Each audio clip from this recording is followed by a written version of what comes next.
Chapter 34. It was near Christmas by the time all was settled. The season of general holiday approached. I now closed Morton's school, taking care that the parting should not be barren on my side. Good fortune opens the hand as well as the heart wonderfully, and to give somewhat when we have largely received is but to afford a vent to the unusual ebullition of the sensations. I had long felt with pleasure that many of my rustic scholars liked me, and when we parted, that consciousness was confirmed. They manifested their affection plainly and strongly. Deep was my gratification to find I had really a place in their unsophisticated hearts. I promised them that never a week should pass in future that I did not visit them and give them an hour's teaching in their school.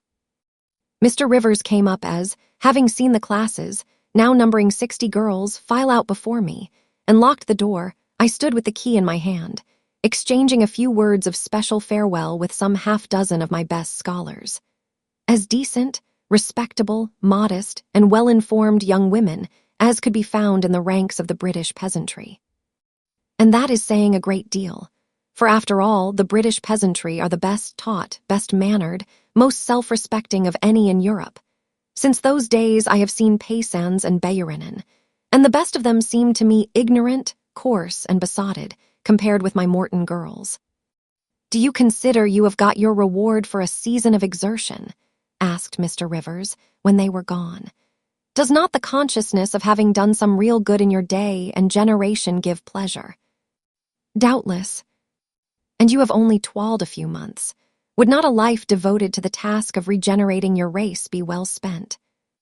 "Yes," I said, "but I could not go on forever so. I want to enjoy my own faculties as well as to cultivate those of other people. I must enjoy them now. Don't recall either my mind or body to the school. I am out of it and disposed for full holiday." He looked grave. "What now? What sudden eagerness is this you evince? What are you going to do?" "To be active as I can. And first I must beg you to set Hannah at liberty and get somebody else to wait on you." "Do you want her?" "Yes, to go with me to Moor House. Diana and Mary will be at home in a week, and I want to have everything in order against their arrival."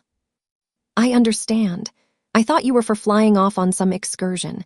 It is better so. Hannah shall go with you." "Tell her to be ready by tomorrow, then, and here is the schoolroom key. I will give you the key of my cottage in the morning." He took it. "You give it up very gleefully," said he. "I don't quite understand your lightheartedness because I cannot tell what employment you propose to yourself as a substitute for the one you are relinquishing. What aim, what purpose, what ambition in life have you now?" "My first aim will be to clean down. Do you comprehend the full force of the expression? To clean down Moor House from chamber to cellar. My next to rub it up with beeswax, oil, and an indefinite number of cloths, till it glitters again. My third, to arrange every chair, table, bed, carpet, with mathematical precision.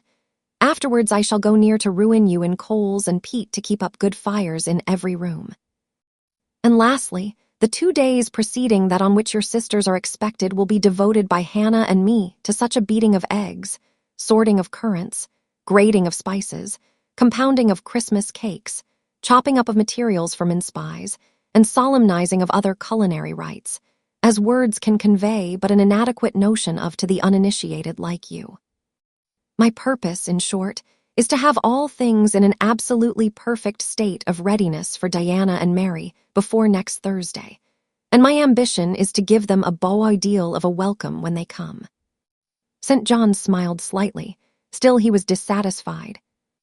"It is all very well for the present," said he. "But seriously, I trust that, when the first flush of vivacity is over, you will look a little higher than domestic endearments and household joys." "The best things the world has," I interrupted. "No, Jane, no. This world is not the scene of fruition. Do not attempt to make it so. Nor of rest. Do not turn slothful. I mean, on the contrary, to be busy. Jane, I excuse you for the present. 2 months, grace I allow you for the full enjoyment of your new position, and for pleasing yourself with this late-found charm of relationship. But then, I hope you will begin to look beyond Moor House and Morton, and sisterly society, and the selfish calm and sensual comfort of civilized affluence. I hope your energies will then once more trouble you with their strength." I looked at him with surprise. "St. John," I said, "I think you are almost wicked to talk so. I am disposed to be as content as a queen, and you try to stir me up to restlessness. To what end?" "To the end of turning to profit the talents which God has committed to your keeping, and of which he will surely one day demand a strict account. Jane, I shall watch you closely and anxiously. I warn you of that. And try to restrain the disproportionate fervor with which you throw yourself into commonplace home pleasures. Don't cling so tenaciously to ties of the flesh. Save your constancy and ardor for an adequate cause. Forbear to waste them on trite, transient objects. Do you hear, Jane?" "Yes, just as if you were speaking Greek. I feel I have adequate cause to be happy, and I will be happy. Goodbye." Happy at Moor House I was, and hard I worked, and so did Hannah. She was charmed to see how jovial I could be amidst the bustle of a house turned topsy-turvy, how I could brush and dust and clean and cook. And really, after a day or two of confusion worse confounded, it was delightful by degrees to invoke order from the chaos ourselves had made. I had previously taken a journey to S. to purchase some new furniture, my cousins having given me carte blanche to effect what alterations I pleased, and a sum having been set aside for that purpose. The ordinary sitting room and bedrooms I left much as they were, for I knew Diana and Mary would derive more pleasure from seeing again the old homely tables and chairs and beds than from the spectacle of the smartest innovations. Still, some novelty was necessary to give to their return the piquancy with which I wished it to be invested. Dark, handsome new carpets and curtains, an arrangement of some carefully selected antique ornaments in porcelain and bronze, new coverings and mirrors and dressing cases for the toilet tables answered the end. They looked fresh without being glaring. A spare parlor and bedroom I refurnished entirely, with old mahogany and crimson upholstery. I laid canvas on the passage and carpets on the stairs. When all was finished, I thought Moor House as complete a model of bright, modest snugness within, as it was, at this season, a specimen of wintry waste and desert dreariness without. The eventful Thursday at length came. They were expected about dark, and Eyre dusk fires were lit upstairs and below. The kitchen was in perfect trim, Hannah and I were dressed, and all was in readiness. St. John arrived first.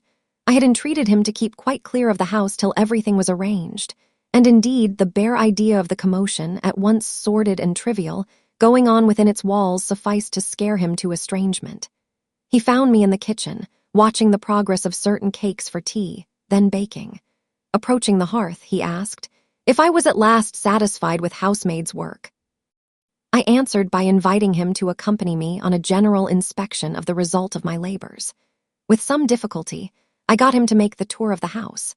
He just looked in at the doors I opened, and when he had wandered upstairs and downstairs, he said I must have gone through a great deal of fatigue and trouble to have effected such considerable changes in so short a time. But not a syllable did he utter indicating pleasure in the improved aspect of his abode. This silence damped me. I thought perhaps the alterations had disturbed some old associations he valued. I inquired whether this was the case, no doubt in a somewhat crestfallen tone. Not at all. He had, on the contrary, remarked that I had scrupulously respected every association. He feared, indeed, I must have bestowed more thought on the matter than it was worth. How many minutes, for instance, had I devoted to studying the arrangement of this very room? By the by, could I tell him where such a book was? I showed him the volume on the shelf.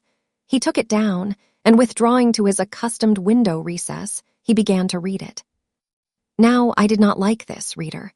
St. John was a good man, but I began to feel he had spoken truth of himself when he said he was hard and cold. The humanities and amenities of life had no attraction for him, its peaceful enjoyments no charm.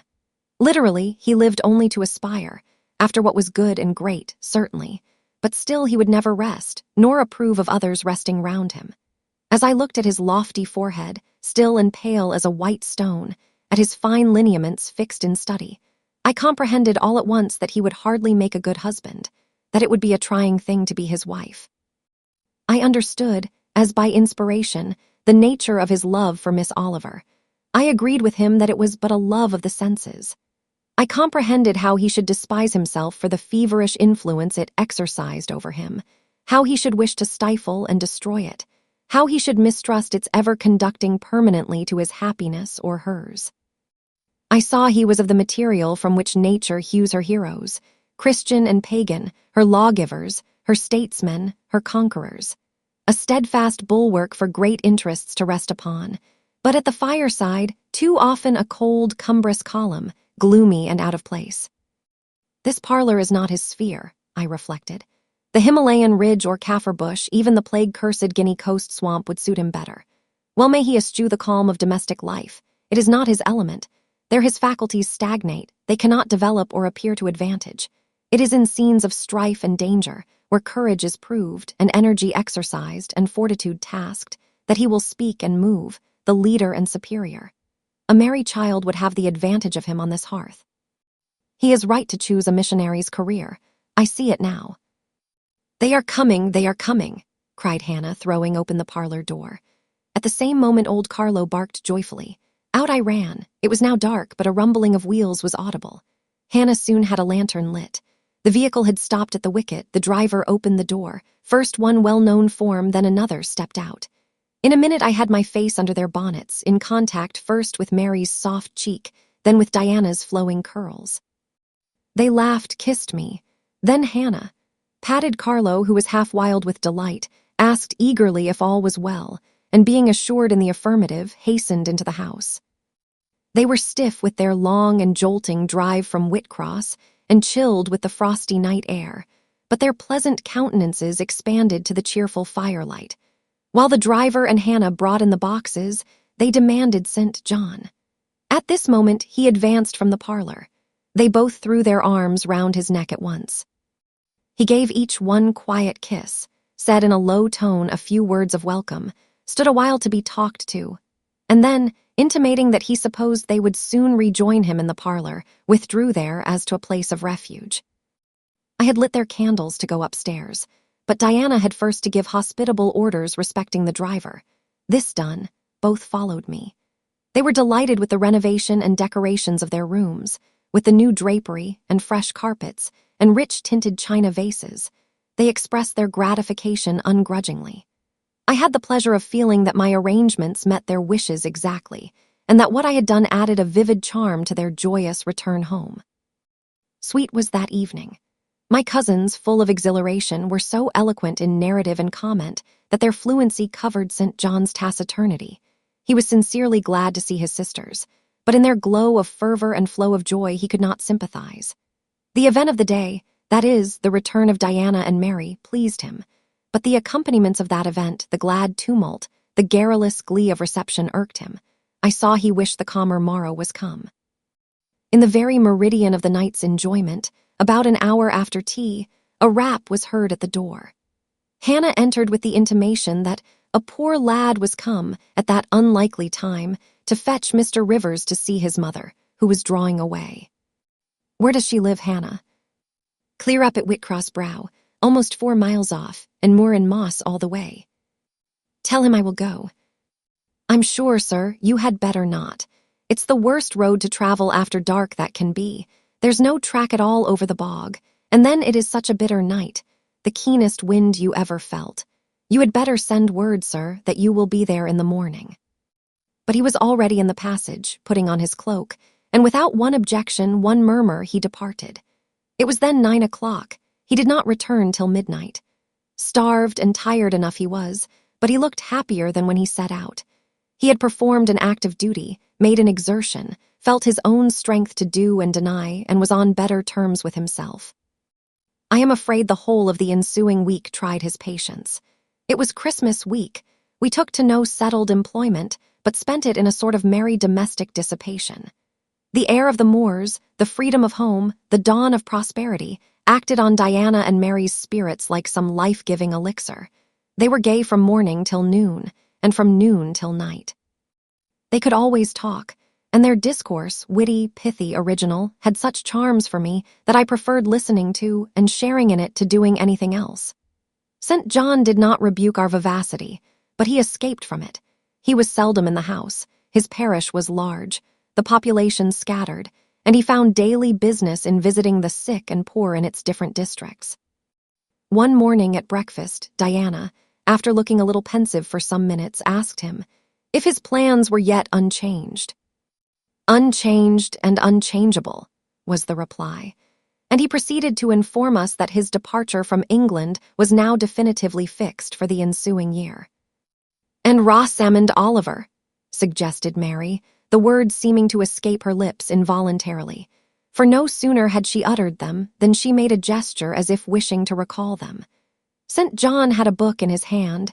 It was his unsocial custom to read at meals. He closed it and looked up. "Rosamond Oliver," said he, "is about to be married to Mr. Granby, one of the best connected and most estimable residents in S, grandson and heir to Sir Frederick Granby. I had the intelligence from her father yesterday." His sisters looked at each other and at me. We all three looked at him. He was serene as glass. "The match must have been got up hastily," said Diana. "They cannot have known each other long." "But 2 months. They met in October at the county ball at S. But where there are no obstacles to a union, as in the present case, where the connection is in every point desirable, delays are unnecessary. They will be married as soon as S. place, which Sir Frederick gives up to them, can be refitted for their reception."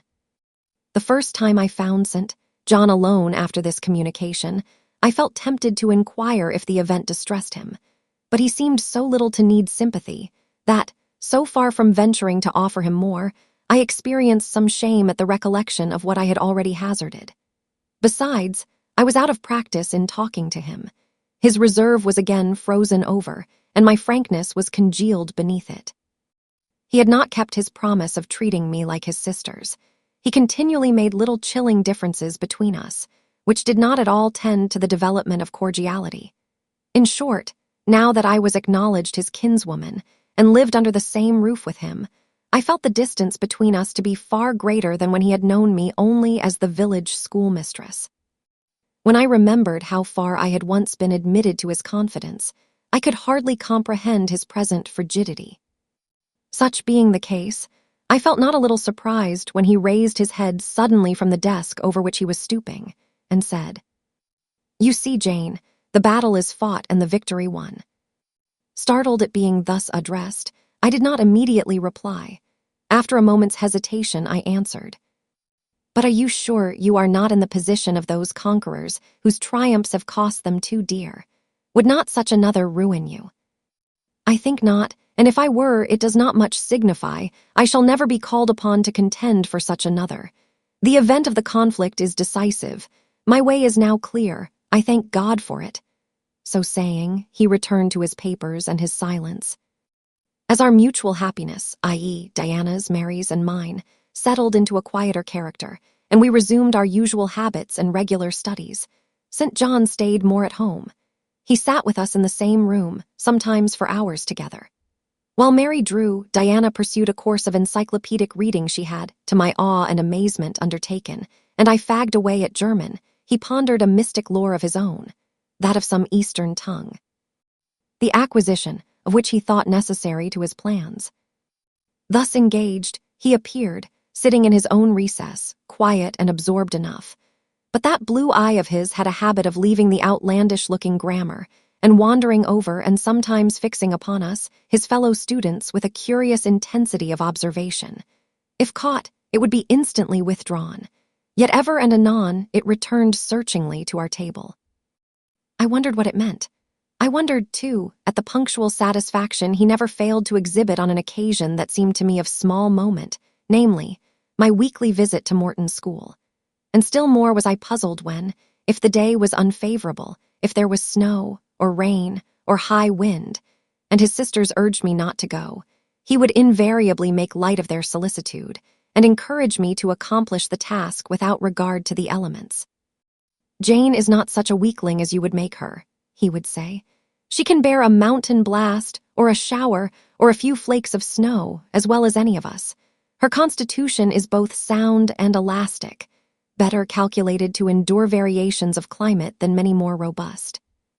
And when I returned, sometimes a good deal tired, and not a little weather-beaten, I never dared complain, because I saw that to murmur would be to vex him. On all occasions fortitude pleased him. The reverse was a special annoyance.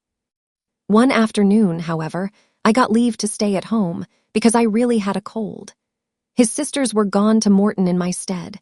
I sat reading Schiller, he deciphering his crabbed oriental scrolls. As I exchanged a translation for an exercise, I happened to look his way. There I found myself under the influence of the ever-watchful blue eye. How long it had been searching me through, and over, I cannot tell. So keen was it, and yet so cold, I felt for the moment superstitious, as if I were sitting in the room with something uncanny. "Jane, what are you doing?" "Learning German." "I want you to give up German and learn Hindustani." "You are not in earnest." "In such earnest that I must have it so, and I will tell you why." He then went on to explain that Hindustani was the language he was himself at present studying.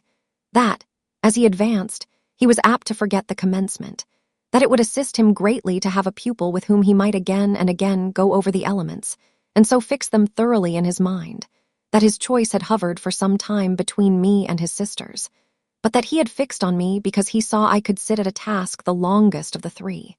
Would I do him this favor? I should not, perhaps, have to make the sacrifice long, as it wanted now barely 3 months to his departure. St. John was not a man to be lightly refused. You felt that every impression made on him, either for pain or pleasure, was deep-graved and permanent. I consented. When Diana and Mary returned, the former found her scholar transferred from her to her brother. She laughed, and both she and Mary agreed that St. John should never have persuaded them to such a step. He answered quietly, "I know it." I found him a very patient, very forbearing, and yet an exacting master. He expected me to do a great deal, and when I fulfilled his expectations, he, in his own way, fully testified his approbation. By degrees, he acquired a certain influence over me that took away my liberty of mind. His praise and notice were more restraining than his indifference. I could no longer talk or laugh freely when he was by, because a tiresomely importunate instinct reminded me that vivacity, at least in me, was distasteful to him. I was so fully aware that only serious moods and occupations were acceptable, that in his presence every effort to sustain or follow any other became vain. I fell under a freezing spell. When he said go, I went. Come, I came. Do this, I did it. But I did not love my servitude. I wished, many a time, he had continued to neglect me. One evening when, at bedtime, his sisters and I stood round him, bidding him good night, he kissed each of them, as was his custom, and as was equally his custom, he gave me his hand. Diana, who chanced to be in a frolicsome humor, she was not painfully controlled by his will, for hers, in another way, was as strong, exclaimed, "St. John, you used to call Jane your third sister, but you don't treat her as such. You should kiss her too." She pushed me towards him. I thought Diana very provoking and felt uncomfortably confused, and while I was thus thinking and feeling, St. John bent his head. His Greek face was brought to a level with mine. His eyes questioned my eyes piercingly. He kissed me. There are no such things as marble kisses or ice kisses, or I should say my ecclesiastical cousin's salute belonged to one of these classes, but there may be experiment kisses, and his was an experiment kiss. When given, he viewed me to learn the result. It was not striking. I am sure I did not blush. Perhaps I might have turned a little pale, for I felt as if this kiss were a seal affixed to my fetters. He never omitted the ceremony afterwards, and the gravity and quiescence with which I underwent it seemed to invest it for him with a certain charm. As for me, I daily wished more to please him, but to do so, I felt daily more and more that I must disown half my nature, stifle half my faculties, wrest my tastes from their original bent, force myself to the adoption of pursuits for which I had no natural vocation. He wanted to train me to an elevation I could never reach. It racked me hourly to aspire to the standard he uplifted. The thing was as impossible as to mold my irregular features to his correct and classic pattern, to give to my changeable green eyes the sea-blue tint and solemn luster of his own. Not his ascendancy alone, however, held me in thrall at present. Of late it had been easy enough for me to look sad. A cankering evil sat at my heart and drained my happiness at its source, the evil of suspense. Perhaps you think I had forgotten Mr. Rochester, reader, amidst these changes of place and fortune. Not for a moment. His idea was still with me because it was not a vapor sunshine could disperse, nor a sand-traced effigy storms could wash away. It was a name graven on a tablet, fated to last as long as the marble it inscribed. The craving to know what had become of him followed me everywhere. When I was at Morton, I re-entered my cottage every evening to think of that, and now at Moor House, I sought my bedroom each night to brood over it. In the course of my necessary correspondence with Mr. Briggs about the will, I had inquired if he knew anything of Mr. Rochester's present residence and state of health, but, as St. John had conjectured, he was quite ignorant of all concerning him. I then wrote to Mrs. Fairfax, entreating information on the subject. I had calculated with certainty on this step answering my end. I felt sure it would elicit an early answer. I was astonished when a fortnight passed without reply. But when 2 months wore away, and day after day the post arrived and brought nothing for me, I fell a prey to the keenest anxiety. I wrote again. There was a chance of my first letter having missed. Renewed hope followed renewed effort. It shone like the former for some weeks, then, like it faded, flickered. Not a line, not a word reached me. When half a year wasted in vain expectancy, my hope died out, and then I felt dark indeed. A fine spring shone round me, which I could not enjoy. Summer approached. Diana tried to cheer me. She said I looked ill and wished to accompany me to the seaside. This St. John opposed. He said I did not want dissipation, I wanted employment. My present life was too purposeless, I required an aim. And, I suppose, by way of supplying deficiencies, he prolonged still further my lessons in Hindustani and grew more urgent in requiring their accomplishment. And I, like a fool, never thought of resisting him. I could not resist him. One day I had come to my studies in lower spirits than usual. The ebb was occasioned by a poignantly felt disappointment.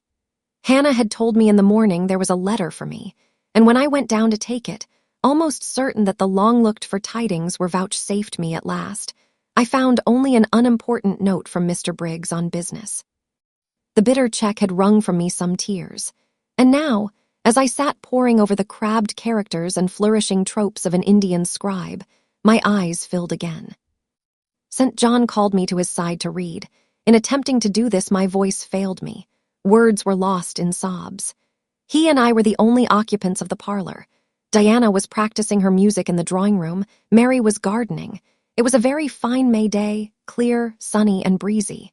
My companion expressed no surprise at this emotion, nor did he question me as to its cause. He only said, "We will wait a few minutes, Jane, till you are more composed." And while I smothered the paroxysm with all haste, he sat calm and patient, leaning on his desk, and looking like a physician watching with the eye of science an expected and fully understood crisis in a patient's malady. Having stifled my sobs, wiped my eyes, and muttered something about not being very well that morning, I resumed my task and succeeded in completing it. St. John put away my books and his, locked his desk, and said, "Now, Jane, you shall take a walk and with me. I will call Diana and Mary." "No, I want only one companion this morning, and that must be you. Put on your things, go out by the kitchen door. Take the road towards the head of Marsh Glen. I will join you in a moment." I know no medium. I never in my life have known any medium in my dealings with positive, hard characters, antagonistic to my own, between absolute submission and determined revolt. I have always faithfully observed the one, up to the very moment of bursting, sometimes with volcanic vehemence, into the other. And as neither present circumstances warranted, nor my present mood inclined me to mutiny, I observed careful obedience to St. John's directions, and in 10 minutes I was treading the wild track of the glen, side by side with him. The breeze was from the west. It came over the hills, sweet with scents of heath and rush. The sky was of stainless blue. The stream descending the ravine, swelled with past spring rains, poured along plentiful and clear, catching golden gleams from the sun and sapphire tints from the firmament. As we advanced and left the track, we trod a soft turf, mossy fine and emerald green, minutely enameled with a tiny white flower and spangled with a star-like yellow blossom. The hills, meantime, shut us quite in. for the glen, towards its head, wound to their very core. "Let us rest here," said St. John, as we reached the first stragglers of a battalion of rocks, guarding a sort of pass, beyond which the beck rushed down a waterfall, and where still a little farther the mountain shook off turf and flower, had only heath for raiment and crag for gem, where it exaggerated the wild to the savage, and exchanged the fresh for the frowning, where it guarded the forlorn hope of solitude and a last refuge for silence. I took a seat. St. John stood near me. He looked up the pass and down the hollow, his glance wandered away with the stream and returned to traverse the unclouded heaven which colored it. He removed his hat, let the breeze stir his hair and kiss his brow. He seemed in communion with the genius of the haunt. With his eye he bade farewell to something. "And I shall see it again," he said aloud, "in dreams when I sleep by the Ganges, and again in a more remote hour, when another slumber overcomes me on the shore of a darker stream." Strange words of a strange love, an austere patriot's passion for his fatherland. He sat down. For half an hour we never spoke, neither he to me nor I to him. That interval past, he recommenced. "Jane, I go in 6 weeks. I have taken my berth in an East Indiaman which sails on the 20th of June. God will protect you, for you have undertaken his work," I answered. "Yes," said he, "there is my glory and joy. I am the servant of an infallible master. I am not going out under human guidance, subject to the defective laws and erring control of my feeble fellow-worms. My king, my lawgiver, my captain, is the all-perfect. It seems strange to me that all round me do not burn to enlist under the same banner, to join in the same enterprise. All have not your powers, and it would be folly for the feeble to wish to march with the strong. I do not speak to the feeble or think of them. I address only such as are worthy of the work and competent to accomplish it. Those are few in number and difficult to discover. You say truly, but when found, it is right to stir them up, to urge and exhort them to the effort, to show them what their gifts are and why they were given, to speak heaven's message in their ear, to offer them, direct from God, a place in the ranks of his chosen. If they are really qualified for the task, will not their own hearts be the first to inform them of it? I felt as if an awful charm was framing round and gathering over me. I trembled to hear some fatal words spoken, which would at once declare and rivet the spell. "And what does your heart say?" demanded St. John. My heart is mute, I answered, struck and thrilled. "Then I must speak for it," continued the deep, relentless voice. "Jane, come with me to India, come as my helpmeet and fellow-laborer." The glen and sky spun round, the hills heaved. It was as if I had heard a summons from heaven, as if a visionary messenger, like him of Macedonia, had announced, "Come over and help us." But I was no apostle. I could not behold the herald. I could not receive his call. "Oh, St. John," I cried, "have some mercy." I appealed to one who, in the discharge of what he believed his duty, knew neither mercy nor remorse. He continued, "God and nature intended you for a missionary, wife. It is not personal, but mental endowments they have given you. You are formed for labor, not for love. A missionary's wife you shall be. You shall be mine. I claim you not for my pleasure, but for my sovereign's service." "I am not fit for it. I have no vocation," I said. He had calculated on these first objections. He was not irritated by them. Indeed, as he leaned back against the crag behind him, folded his arms on his chest, and fixed his countenance, I saw he was prepared for a long and trying opposition, and had taken in a stock of patience to last him to its close, resolved, however, that close should be conquest for him. "Humility, Jane," said he, "is the groundwork of Christian virtues. You say right that you are not fit for the work. Who is fit for it? Or who, that ever was truly called, believed himself worthy of the summons? I, for instance, am but dust and ashes. With St. Paul, I acknowledge myself the chiefest of sinners, but I do not suffer this sense of my personal vileness to daunt me. I know my leader, that he is just as well as mighty, and while he has chosen a feeble instrument to perform a great task, he will, from the boundless stores of his providence, supply the inadequacy of the means to the end. Think like me, Jane, trust like me. It is the rock of ages I ask you to lean on. Do not doubt, but it will bear the weight of your human weakness. I do not understand a missionary life. I have never studied missionary labors. There I, humble as I am, can give you the aid you want. I can set you your task from hour to hour, stand by you always, help you from moment to moment.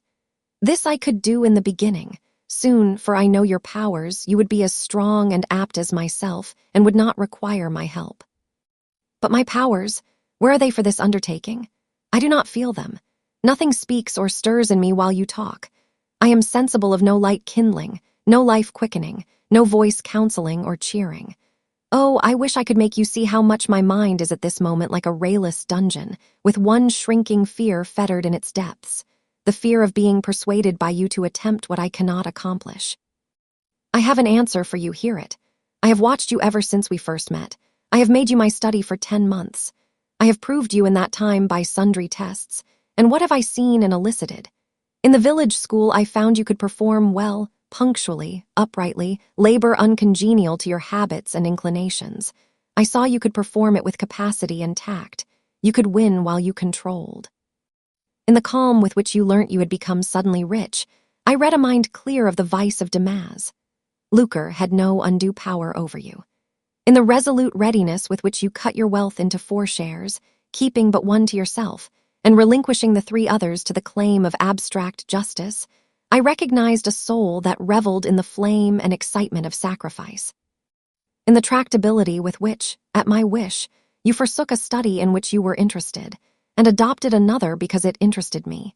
In the untiring assiduity with which you have since persevered in it, in the unflagging energy and unshaken temper with which you have met its difficulties, I acknowledge the complement of the qualities I seek. Jane, you are docile, diligent, disinterested, faithful, constant, and courageous, very gentle and very heroic. Cease to mistrust yourself. I can trust you unreservedly. As a conductress of Indian schools and a helper amongst Indian women, your assistance will be to me invaluable. My iron shroud contracted round me. Persuasion advanced with slow, sure step. Shut my eyes as I would, these last words of his succeeded in making the way, which had seemed blocked up, comparatively clear. My work, which had appeared so vague, so hopelessly diffuse, condensed itself as he proceeded, and assumed a definite form under his shaping hand. He waited for an answer. I demanded a quarter of an hour to think, before I again hazarded a reply. Very willingly, he rejoined, and rising, he strode a little distance up the pass, threw himself down on a swell of heath, and there lay still. I can do what he wants me to do. I am forced to see and acknowledge that, I meditated. That is, if life be spared me. But I feel mine is not the existence to be long protracted under an Indian sun. What then? He does not care for that. When my time came to die, he would resign me in all serenity and sanctity to the God who gave me. The case is very plain before me. In leaving England, I should leave a loved but empty land. Mr. Rochester is not there. And if he were, what can that ever be to me? My business is to live without him now.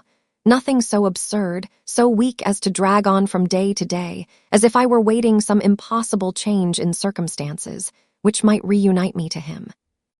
Of course, as St. John once said, I must seek another interest in life to replace the one lost. Is not the occupation he now offers me truly the most glorious man can adopt or God assign? Is it not by its noble cares and sublime results the one best calculated to fill the void left by uptorn affections and demolished hopes? I believe I must say yes, and yet I shudder. Alas, if I join St. John, I abandon half myself. If I go to India, I go to premature death. And how will the interval between leaving England for India and India for the grave be filled? Oh, I know well. That too is very clear to my vision. By straining to satisfy St. John till my sinews ache, I shall satisfy him to the finest central point and farthest outward circle of his expectations. If I do go with him, if I do make the sacrifice he urges, I will make it absolutely. I will throw all on the altar, heart, vitals, the entire victim. He will never love me, but he shall approve me. I will show him energies he has not yet seen, resources he has never suspected. Yes, I can work as hard as he can, and with as little grudging. Consent, then, to his demand is possible, but for one item, one dreadful item. It is that he asks me to be his wife and has no more of a husband's heart for me than that frowning giant of a rock, down which the stream is foaming in yonder gorge. He prizes me as a soldier would a good weapon, and that is all. Unmarried to him, this would never grieve me, but can I let him complete his calculations, coolly put into practice his plans, go through the wedding ceremony? Can I receive from him the bridal ring, endure all the forms of love, which I doubt not he would scrupulously observe, and know that the spirit was quite absent? Can I bear the consciousness that every endearment he bestows is a sacrifice made on principle? No, such a martyrdom would be monstrous. I will never undergo it. As his sister, I might accompany him, not as his wife. I will tell him so. I looked towards the knoll. There he lay, still as a prostrate column, his face turned to me, his eye beaming watchful and keen. He started to his feet and approached me. I am ready to go to India, if I may go free. Your answer requires a commentary, he said. It is not clear. You have hitherto been my adopted brother, I your adopted sister. Let us continue as such. You and I had better not marry. He shook his head. Adopted fraternity will not do in this case. If you were my real sister, it would be different. I should take you and seek no wife. But as it is, either our union must be consecrated and sealed by marriage, or it cannot exist. Practical obstacles oppose themselves to any other plan. Do you not see it, Jane? Consider a moment. Your strong sense will guide you. I did consider, and still my sense, such as it was, directed me only to the fact that we did not love each other as man and wife should, and therefore it inferred we ought not to marry. I said so. St. John, I returned, I regard you as a brother, you me as a sister, so let us continue. We cannot, he answered with short, sharp determination. It would not do. You have said you will go with me to India. Remember, you have said that. Conditionally. Well, to the main point, the departure with me from England, the cooperation with me in my future labors, you do not object. You have already as good as put your hand to the plow. You are too consistent to withdraw it. You have but one end to keep in view, how the work you have undertaken can best be done.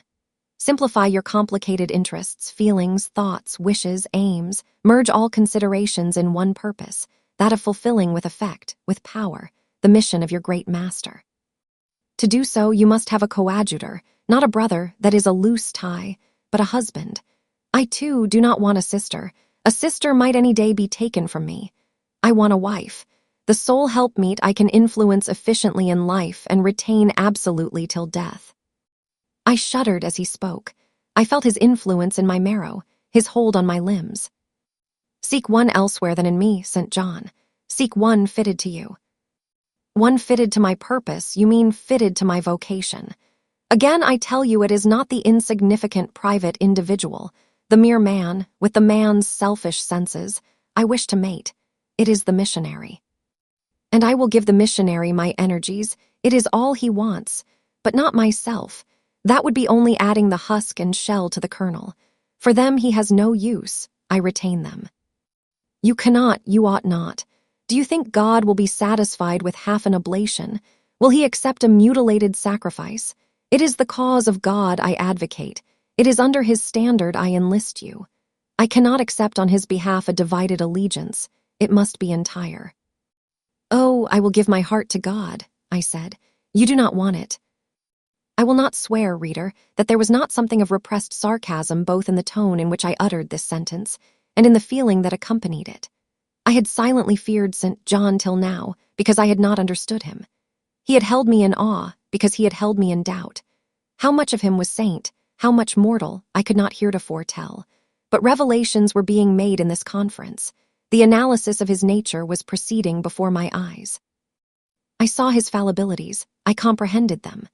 I understood that, sitting there where I did on the bank of heath, and with that handsome form before me, I sat at the feet of a man, erring as the veil fell from his hardness and despotism. Having felt in him the presence of these qualities, I felt his imperfection and took courage. I was with an equal, one with whom I might argue, one whom, if I saw good, I might resist. He was silent after I had uttered the last sentence, and I presently risked an upward glance at his countenance. His eye, bent on me, expressed at once stern surprise and keen inquiry. Is she sarcastic and sarcastic to me? It seemed to say. What does this signify? Do not let us forget that this is a solemn matter, he said ere long, one of which we may neither think nor talk lightly without sin. I trust, Jane, you are in earnest when you say you will serve your heart to God. It is all I want. Once wrench your heart from man and fix it on your Maker. The advancement of that Maker's spiritual kingdom on earth will be your chief delight and endeavor. You will be ready to do at once whatever furthers that end. You will see what impetus would be given to your efforts, and mine by our physical and mental union in marriage. The only union that gives a character of permanent conformity to the destinies and designs of human beings. And, passing over all minor caprices, all trivial difficulties and delicacies of feeling, all scruple about the degree, kind, strength, or tenderness of mere personal inclination, you will hasten to enter into that union at once. Shall I said briefly, and I looked at his features, beautiful in their harmony but strangely formidable in their still severity, at his brow, commanding but not open, at his eyes, bright and deep and searching but never soft, at his tall, imposing figure, and fancied myself in idea his wife. Oh, it would never do. As his curate, his comrade, all would be right. I would cross oceans with him in that capacity, toil under eastern suns, in Asian deserts with him in that office, admire and emulate his courage and devotion and vigor, accommodate quietly to his masterhood, smile undisturbed at his ineradicable ambition, discriminate the Christian from the man, profoundly esteem the one and freely forgive the other. I should suffer often, no doubt, attached to him only in this capacity. My body would be under rather a stringent yoke, but my heart and mind would be free. I should still have my unblighted self to turn to, my natural unenslaved feelings with which to communicate in moments of loneliness. There would be recesses in my mind which would be only mine, to which he never came, and sentiments growing there fresh and sheltered which his austerity could never blight, nor his measured warrior march trample down. But as his wife, at his side always, and always restrained, and always checked, forced to keep the fire of my nature continually low, to compel it to burn inwardly and never utter a cry, though the imprisoned flame consumed vital after vital, this would be unendurable. St. John, I exclaimed when I had got so far in my meditation. Well, he answered icily, I repeat I freely consent to go with you as your fellow missionary, but not as your wife. I cannot marry you and become part of you. A part of me you must become, he answered steadily. Otherwise the whole bargain is void. How can I, a man not yet 30, take out with me to India a girl of 19, unless she be married to me? How can we be forever together, sometimes in solitudes, sometimes amidst savage tribes, and unwed? Very well, I said shortly. Under the circumstances, quite as well as if I were either your real sister or a man and a clergyman like yourself. It is known that you are not my sister. I cannot introduce you as such. To attempt it would be to fasten injurious suspicions on us both. And for the rest, though you have a man's vigorous brain, you have a woman's heart, and it would not do. It would do, I affirmed with some disdain, perfectly well. I have a woman's heart, but not where you are concerned. For you I have only a comrade's constancy, a fellow soldier's frankness, fidelity, fraternity, if you like, a neophyte's respect and submission to his hierophant. Nothing more, don't fear. It is what I want, he said, speaking to himself. It is just what I want. And there are obstacles in the way, they must be hewn down. Jane, you would not repent marrying me, be certain of that. We must be married. I repeat it. There is no other way, and undoubtedly enough of love would follow upon marriage to render the union right even in your eyes. I scorn your idea of love, I could not help saying, as I rose up and stood before him, leaning my back against the rock. I scorn the counterfeit sentiment you offer. Yes, St. John, and I scorn you when you offer it. He looked at me fixedly, compressing his well-cut lips while he did so. Whether he was incensed or surprised, or what, it was not easy to tell. He could command his countenance thoroughly. I scarcely expected to hear that expression from you, he said. I think I have done and uttered nothing to deserve scorn. I was touched by his gentle tone, and overawed by his high, calm mien. Forgive me the words, St. John, but it is your own fault that I have been roused to speak so unguardedly. You have introduced a topic on which our natures are at variance, a topic we should never discuss. The very name of love is an apple of discord between us. If the reality were required, what should we do? How should we feel? My dear cousin, abandon your scheme of marriage. Forget it. No, said he. It is a long-cherished scheme and the only one which can secure my great end. But I shall urge you no further at present. Tomorrow I leave home for Cambridge. I have many friends there to whom I should wish to say farewell. I shall be absent a fortnight. Take that space of time to consider my offer. And do not forget that if you reject it, it is not me you deny, but God. Through my means, he opens to you a noble career. As my wife only can you enter upon it.